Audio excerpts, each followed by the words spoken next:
Jason Johnson from MSNBC. I have a history with Jason Johnson, but he gets this thing so clear, so right, so accurate that I'm surprised that they let this be played on MSNBC. Listen to him break down what the implications mean to white people in America that Kyle Rittenhouse can now get away with murder.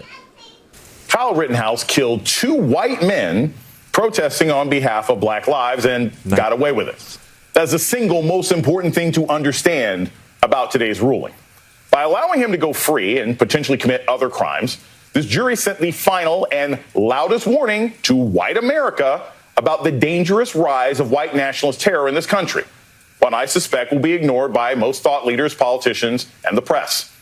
Kyle Rittenhouse was able to kill Joseph Rosenbaum and Anthony Huber and face no consequences because those men were race traitors, white men who had the audacity to protest that police shot Jacob Blake, a black man, in the back 7 times in his own car.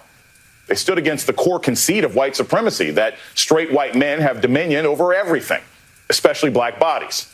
And when you stand against that position, you can be subjected to the same violence used against Trayvon Martin, Sandra Bland, Breonna Taylor, Freddie Gray, Walter Scott, and yes, George Floyd. The first thing that occurred to me after this ruling is, oh, well, okay, now it's just open season. Like if I'm walking around and I'm a white nationalist, coward little kid with an AR-15, and I see somebody drive by with a Black Lives Matter bumper sticker and I feel threatened, I can open fire. If I go by a youth group standing outside the local Target and they're chanting Black Lives Matter and I feel threatened, I can open fire.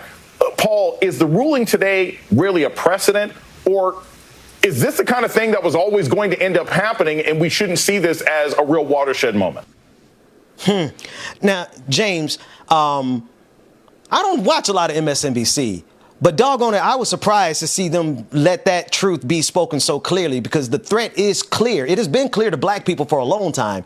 I wonder if more white, well-meaning, good people see that threat has now seeped over and is killing them. Yeah. Like you said, man, I'm surprised they put that on the air as well too. But that panel, man, looked real strong. So Ellie was in there, you're gonna get some truth out of that one, especially about these issues.